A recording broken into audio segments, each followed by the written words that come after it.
Hello there, friends. Today we are going to take a look at three different silver prisms, rookie cards, actually, all three of them. The first being Victor Wembanyama, Chet Holmgren, and Ja Morant. We're going to discuss what these cards are worth. We'll provide an offer sheet, as you can see down below, so that you are prepared if you are going out and hunting down these cards. So let's go ahead and jump right in.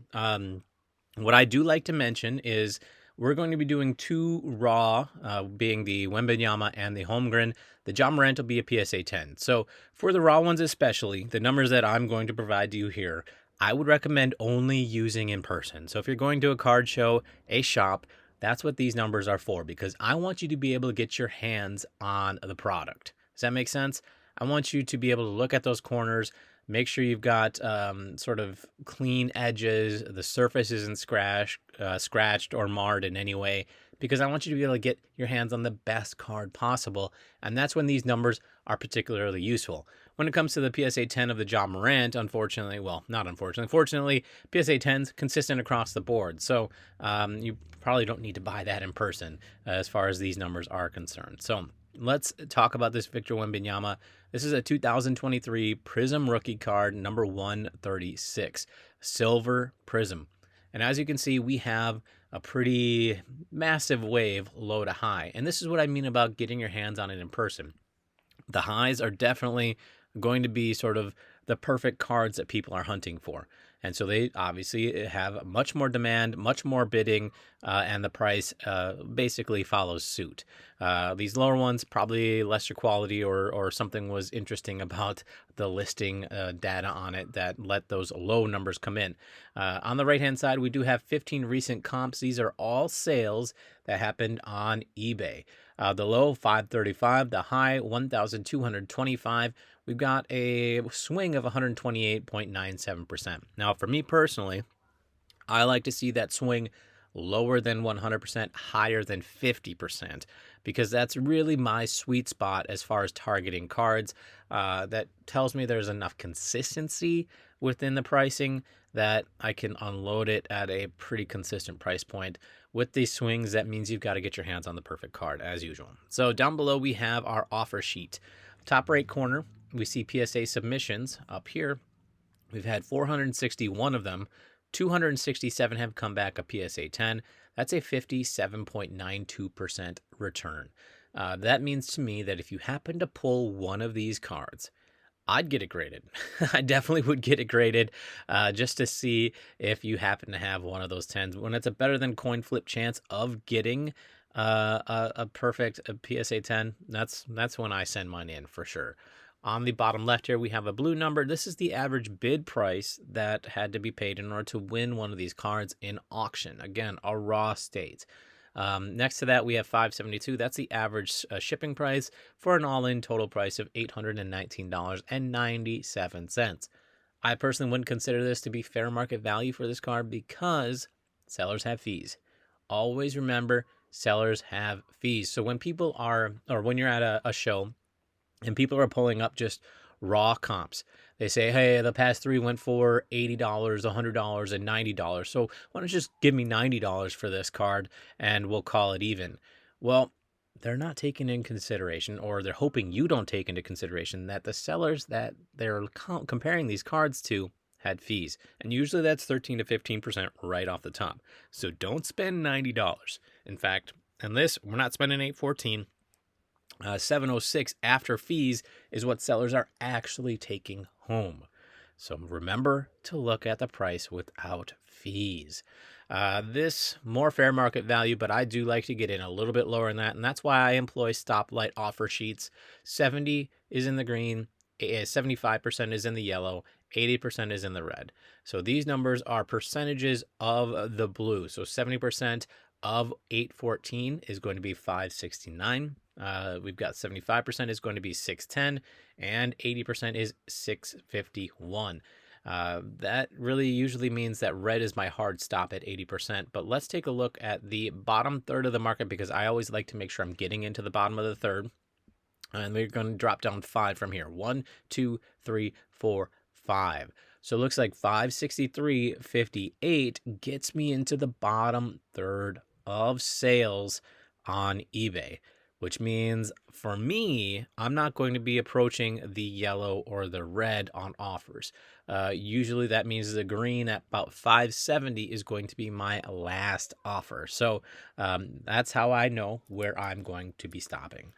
Getting on the top third of sales, we go up 5 from the bottom. 1, 2, 3, 4, 5, 763. So I would probably be, if I got my hands on this card, I'd probably be asking for at least $763 and then negotiate from there. Or that equates to an $880 buy it now on auction. So I like to buy in person, like I said, but I'm more than happy to sell on eBay as long as I can get that percentage. I'm perfectly happy with that as well. So, all right, so that's what this card is worth. The next ones will be a lot faster. 814 is average bid. 706 is fair market. First and last offer basically for me is 569, and I'll be asking 763 for this card. Next up, we have a silver Prizm. Again, this time the 2022 Prizm rookie card of Chet Holmgren. 266 is that card number. We have once again a big swing on this one. Low to high, we've got a 172.73% swing, which means this market for this card has not settled a single bit. People, again, looking for those perfect cards because this is a raw state card. I would imagine, usually what happens when you have these high swings is that my offer system, we're probably going to be closer to that green than the red. That's usually how it works out. So down below, we've seen 1,195 submissions. 427 have come back PSA 10s, and that's a 35% rate, much lower than the Wembanyama, interestingly enough. On average, people are spending $59.18 on this card. Out the door is $63.73 to have it show up at your front door, and the sellers are taking home $51. First offer for me is $41, second offer $44, and final offer $47. And let's take a look at what gets us in the bottom third. I'm going to bet we're actually going to be closer to this green or below. Let's see, 1, 2, 3, 4, 5. Yep, just as I said, $42.20. That falls between the green and the yellow, actually closer to the green, in fact. So for me, this becomes my new final offer. I'd probably first offer at 35, then probably offer 40, and then say, all right, my last offer is $42, and I'd be happy to get my hands on this card at that price point. 5 from the bottom, 1, 2, 3, 4, 5, at $57, so that's what I would be asking for. Let's call it $58 is what I would mark the card at. That's a $67 buy it now. And this also brings up another point that I like to do. I don't like to go even numbers when I'm pricing things out. If I think it should be $58, I'll mark it as $58. I won't mark it as $60. I won't mark it as $55. I think when you market those types of numbers, then you get you kind of project the fact that you have put a lot of effort into pricing it out, and you have a system in place that is fair, that reflects the current market and still makes you a profit. So that's why I wouldn't even be afraid to say, hey, this is priced at $57.82. I'd be perfectly happy with that. So $67, buy it now. Next up, we've got the Ja Morant, and this is a great example of what happens once you have a rookie card that's been around for a while and a card that is a PSA 10, okay? So again, these are PSA 10s here. Look how consistent this graph is. We've got a 26% swing, which is a little lower than what I would personally be targeting. That's probably going to mean that we're going to be at that 80% offer or above to get into the bottom third of sales. But look at this nice trend. Gradual upward trend. We have seen Ja Morant's cards sort of be rejuvenated. He certainly is highly, highly collectible right now, which is why I take a look at his cards every time I get a chance to. 4,819 submissions, way more than what we've seen with Wembanyama and Chet Holmgren, but that's to be expected because 2019 versus 2022 and 23, yeah, there's been a lot more time. 33% return rate of 1,616 coming back at a PSA 10. That, again, is closer to that Chet Holmgren return rate than the Wemby. On average, $3.99 is what it's going to take to win one of these auctions. $3.46 is going to be seller take home. $2.79 is going to be first offer. And let's see what gets us into the bottom third. Again, with that 26% rate of return, we're probably going to be closer to that red or above. Let's drop down 5, 1, 2, 3, 4, 5. Yep, just as I expected. We're actually significantly higher than the red.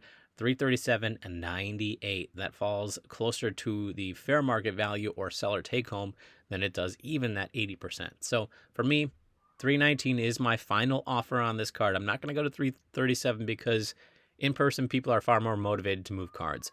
You're not necessarily competing against the whole world. If you have cash in hand, sellers are often willing to take a little bit less because they want to move their money onto other cards. That's what this game's all about, is keeping inventory moving, and that's why I would stick at that 80%. Now, from the bottom, 1, 2, 3, 4, 5, 355, 38 is what I would be asking for this card. That would net me about, what, $30, $36 or so. Well, no, $30. $36. I'm trying to do math real quick. My goodness, my brain is not working today. Anyways, 410 is your buy it now or minimum bid. All right? So that's what these cards are worth. $346 is fair market value for the Ja Morant, $51 for the Holmgren, and $706 right now for the Wembanyama. My goodness, what a market that we're seeing. Of all these cards, the card that I probably would be most interested in, I like the Ja Morant. I really do. I like that consistency. Second for me would probably be the Wembanyama, just because the swing is a little bit lower and he is in such high demand. And that, of course, that return rate of PSA, get it graded for sure. But also, man, they're all so good. Anyways, I hope this helps you understand what your card might be worth or what the card that you're targeting might be worth. If it did, please let me know down below. We'll be putting out a lot more card valuations, offer sheets just like this in the future. So subscribe so you get access to those as well. Take care, friends.